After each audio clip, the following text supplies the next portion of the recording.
to get infinite dashes in this team fight. But can it be enough to pose a threat to the Melissa in the background, ladies and gentlemen? Make sure to smash a like as we walk into the game one. Oh, yes and not. We'll be jumping into a pause real fast.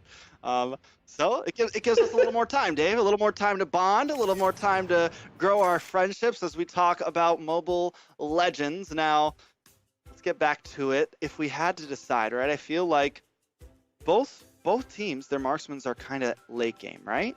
Like, I mean, the Melissa doesn't really pop off for a little bit. The Beatrix definitely not going to pop off until some items get locked in. Looking at the junglers, we have the Paquito up against the... I'm having a mind blank. Help me out, Dave. Ballman. Paquito against the Ballman. So yeah. I think the Ballman kind of has the advantage on the objectives, but Paquito hits such a clean spike, like at that second damage item, to where he's just like... Yeah. He's just punching, you know? So I think around the mid-game, possibly Simpsons could have a little bit of an advantage. Yeah, it's I think one side is a little bit more squishier, if I say, like for Team Simpsons. If you look at their front line, yes, Ruby can have those sustain, but early game just doesn't have when the damage is not there yet, when the items are not really equipped, like it's not going to be that strong of a presence. Whereas you compare it to the other side, you know, you do have the Bellman just stay in the front and doing everything for the team, tanking everything for the team, and securing all the objectives. So it's mainly come down to details versus pure brute force objective, right? From Team Simpson, from the Team ACKERMAN, right? Can they secure this objective, really help their marksmen scale up? Because right now, like you said, both marksmen kind of late game. Who's gonna scale faster to get those core items is gonna determine who's gonna have the upper hand in the first lore fight, in the second Numenon's lore fight, and that will pretty much, I think, dictate how the game goes. And I think the real the real wrench in all of this, something that could be like a swing factor, is Yureshi on the Phoveus. This Phoveus continues to just be kind of like it could either be huge or it could not. It seems like we're having a few issues here. So once again, back to the desk, I guess, Dave. So like I said, the Yureshi on this Phoveus, right? I think that could be something that if the Simpsons don't deal with it correctly, it could be the end for them, right? Because the Paquito, the Ruby, so many people are going to be proccing that. And it's not... He's going to be able to really rip into that front line. And I think the main goal for Yureshi in the early stages of this game is just to you don't need to be aggressive, just kind of play it safe, buy time, don't die, and wait until you get some items in to where you can really just start coming in. But yeah, I want to be the advocate for the devil here, but at the same time, you have the Paquito who can dive onto your Farsa along with Kadita. Remember those sneaky assassins, right? Like, yes, you can have Phoveus jumping onto those guys who are flexible, but at the same time, you have to think about that you have Melissa with the go away. Yeah, Melissa, if they stand still, activate, inspire, and just go to town, is not really moving. And yes, you can dash into the Ruby, but you dash into the Ruby, next thing you're gonna have is quad control and inspire Melissa auto attack onto your face, right? Meanwhile, your backline who try to support you with the Farsa is gonna be dealt by Paquito, by Kadita. It's right now at this point, it's all come down to the execution of the teams, and I think this is gonna be a really exciting match. Definitely, when you break it down and everything, everyone's kind of has a job, right? Everyone's kind of got to answer to the other team. So overall, pretty even draft, right? And now we are jumping into the Simpsons up against ACKERMAN. Simpsons are holding a lead right now of 1 game in this best of 5. One of these teams will have to go home tonight, Dave. Yeah, Skelskut already playing very aggressive early game tracks. A very characteristic of this guy, but look like no one's given an inch. Yeah, I'm definitely not giving it an inch, and there's that pop-up right there from Nate, and there's Damien kind of holding them back, but I will say that Mark Cutie kind of winning out in the lane a bit, maybe a little bit faster, and it gives ACKERMAN a little bit of advantage over this Lethal Wander. Yeah, I mean, when you have the Chow, that's the thing about this character. It's just so strong of an early game presence, right? Well, I think right next to Grok, who else really compete in early game aggression, early game wave clear? I think no better choices than Chow. Even Alex doesn't come too close to how aggressive you can be in early game. Speaking of aggression, here we go again, Trax. Yeah, Gauss Cutie. I mean, he's keeping vision, right? He's keeping vision. He's not being too aggressive, but he's making sure that ACKERMAN knows where Fallen is. Up on the top side, we are seeing Tarzan work for this grab. Look, he's trying to bait Cole Red Eyes. Like, come on, come and try and get it. But Tarzan does take it, and now we're seeing a possible push, but Tarzan backs off. Yep, yeah, pretty peaceful early game so far. I mean, again, I'm excited to see who gets level 4 first. Is it going to be Nate on the Kadita, or are we going to see something different here on the bottom lane, though, Trax? A little bit of action, but still both teams, you know, being patient, Dave. No one's trying to make a big play. I think both teams know the situation this way. Promise, speak of the devil, isn't able, or no, Fallen actually does grab that gold crab, so a nice little bit of micro there, but now the turtle is up. Gals Cutie and Mark Cutie trying to stand ground while Tarzan walks away from his blue buff. He knows he doesn't have time to take that right now. He's gonna have to try to engage in this fight. But Fallen knows that ulti is there. Does know the lethal counter, but wait, a nice I'm offended coming in, but Yureshi pops the demonic force onto Damien. Feathered Airstrike comes down, turtle down to about 50% as Yureshi continues to hammer in, but Tarzan picks up the Lord and Fallen goes down. Tarzan wanting more, tries to come in onto Nate there, but Nate able to escape with a sliver of health. A nice play from the side of ACKERMAN. I mean, this is exactly what we expected. The early game, you have the presence from Tarzan on the Belmont. It's just so hard to get rid of. And then, obviously, Damian just not strong yet. Speaking of top lane, though. Oh, Zia goes down, but it's a nice trade. 1-for-1, both gold lanes down, Dave. Yeah, I mean, we're talking about the bottom lane, but the actions are non-stop between these two teams here. This is just, I guess, a really good play from Cold World just to get the trade before he goes down here. Speaking of that, here we go. One more time, Gals QT. Trying to do something, not quite able to connect, but Nate also, we're starting to see the slipperiness of this Kadita, right? That in and out, able to do some damage. And I think Gals QT is going to have to try really hard to not focus on Nate, right? Find a different target, because it is not going to be easy for Nate to find him. Yeah, and I really want to see the Nate camping the bush, waiting for the fire side. The biggest problem with someone like Kadita without anyone to help with the wave clear, you can see how much he's struggling, right, in the mid lane. Just to shove a 3-minute wave, and then, oh, here we go again in the mid lane. We have the dragon. Way of the dragon onto Damien, but that is a tanky. Those are tanks, you know? I think we're still at a standstill. But looking at Fallen, kind of roaming through the jungle, and Promise also with a big cut, maybe caught in a bad spot. Demonic Force does come on, gets stunned up from Farza, and Yureshi picks up the kill, Dave. Oh my goodness. A little bit of reading the map wrong there, but I mean, this is the thing. Early game, obviously, you're not going to have this beefy front line from the Simpsons, but this might be the similar story to the last game, right? You have Ling in the jungle, it's pretty squishy, but towards the late game, when the skilling behemoth starts showing up, it may be a little different. Speaking of that, here comes the Ruby being beaten up. Gals QT trying to find the Damien, and Feathered Airstrike finds it for him. Yureshi picks up that kill, though, but in comes those waves from Nate, but still not enough. Nate goes down. Tarzan picking up that kill. ACKERMAN on a clean roll here. 5-1, looking very similar to the start of last game. Yeah, I mean, during the draft, I was actually expecting like Kadita support as we see more in the MPL scene, and I have like a front line, like a beefy front line in the front to distract the enemy. But here we go, one more time, the turtle. Yeah, Demonic Force does come in. Turtle does go to the side of ACKERMAN once again. Promise can't do anything against Yureshi right now. No one can do anything against Yureshi right now. I was worried he was going to have a rough start and maybe wait a second, up at the top side, Cold World taking a lot of damage. The go away will not work against that Feathered Airstrike, and Mark Cutie picks up another one for his team as Zia begins to work on the tower. Yeah.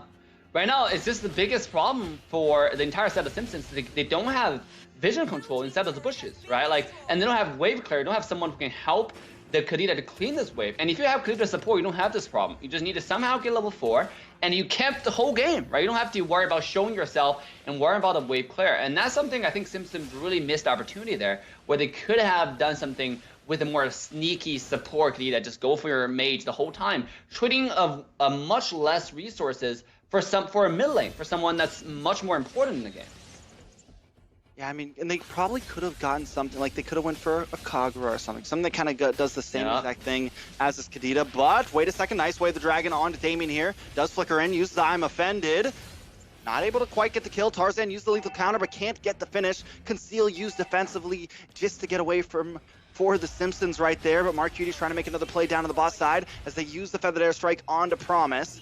Now gaining more and more ground. Another tower does fall, but this time the Simpsons are able to take it. So luckily Cold World finding something up on the top side of the map. Yeah, nice trade from Team Simpsons here. They want to get our resources. Right now, it's all about getting those like standing gold, right? Whatever's available on the map, just get that, right? Because that what they need is skill. What they need is item for the entire team, so Ruby can get those items. But before that, here we go mid lane. Oh, instantly taken out. Damien, though, misses the I'm offended. Gauss Cutie able to sliver out of that one. A nice play from ACKERMAN. I mean, this is starting to look a little bad. It's 4,000 gold lead already as ACKERMAN closes in onto this mid tower. Feathered Airstrike does come down. Gauss Cutie gets knocked up and taken out. A nice play again from ACKERMAN. I mean, we saw the Simpsons come back last time, but it's not going to be easy. Fallen picks up the turtle. A nice play stopping Tarzan before he can drop that lethal counter, but ACKERMAN is onto him. I don't know if Fallen's going to be able to get away from this. Caught in between many members. He knows he's going down. Nate tries to come in, uses those rough waves, but not enough damage still, and ACKERMAN succeeds, I think, in that exchange. Absolutely. I mean, here is the benefit, not the benefit, I think the efficiency from the draft really started showing, right? They don't really have the presence, the wave clear, the tankiness, more to get in the face of the entire side of ACKERMAN. And the Simpsons really tasting I guess, the fruit of their own making here, right? Like to putting a not so good, putting a good way actually. I want to see those items to really see what Nate has been building so far, because you can see right now he only have one item, and obviously Clock of Destiny need time to mature to really get the power spike coming out. And he's like probably 1,300 gold behind compared to Farsa, who is sitting at Lightning Truncheon already. I mean, this guy's gonna burst, gonna shred your health bar. Here comes mid again.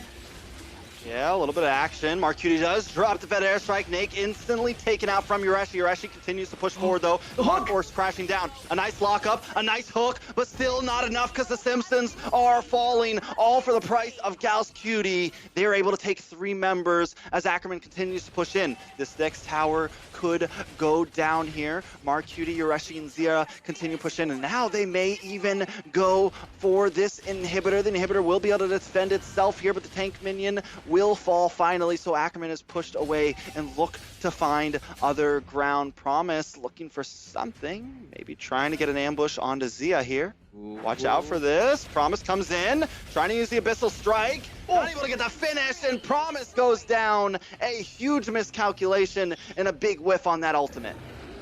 Yeah, it's a nice thinking from Promise. Unfortunately, it was just not, the promise just didn't become true. You know, it's one of those things that you wish your like girl will come back after 5 years of going abroad, but they never come back, and you're left by yourself. That's exactly what happened here with Promise. I mean, he went on Zia thinking that he can do the damage, but the Flicker wasn't able to proc in time with the Abyssal Strike, so was able to angle that correctly to get Zia down. And it backfired on them, right? Now it's a 5v4 and able to get the free Lord on them. Look at the gold differences. We're sitting at a 7,000 gold advantage to the side of ACKERMAN. They're looking to even up the score, Trex. Definitely. I mean, this is like identical to game 1, except I don't know if the Simpsons can pull what they did last time. I mean, of course, the teams are great. There is some possibilities here with Cold World, but he's very far behind. And on top of that, Nate as well. And even there, normally Paquito one-shots a Beatrix in this state, but it just shows how far behind they actually are. Now Lord marching down the middle, a bit of a conceal play. Gauss, Cutie, and Urashi looking for something as Zio works on this orange buff. Lord has finally connected though. Tarzan taking his time. Mark Cutie finally drops damage. The call, and now the rest of the team comes in. Fallen is dropped. Urashi into the back line, takes out Cold World, and does go down, but that is a good trade because 3 members are here. Promise trying to lock in on Zia. Finds him, able to pick it up, but Zia gets the double. A nice play, and now it's nothing but Damien, and I don't think he can defend against these 3 members. ACKERMAN are here, they have arrived, and game 2 will go to them, but they're taking their time. No, wait a second. They're trying. The base is low. Another wave is coming. It's going to be Nate, Fallen, and Cold World back on the map. I called it too early, Dave. Simpsons live to see another day. Oh my god, I was just to say, where is I'm offended? Where's the ultimate coming from Ruby? And then it turned out he had in the last second able to hook that Cannon in away from the base. That was such a close one because if he not able to do that, if the ultimate didn't come up in the one last second, that could have been game. That was it. And I think so far it just shows Phoveus is such underrated pick in the entire tournament, right? Even Phoveus, when I was looking up stats, is like I think have a 70-something% win rate in MPL Indonesia as well. This is just such a great pick in a lot of scenarios with all his characters with dashes in the current meta.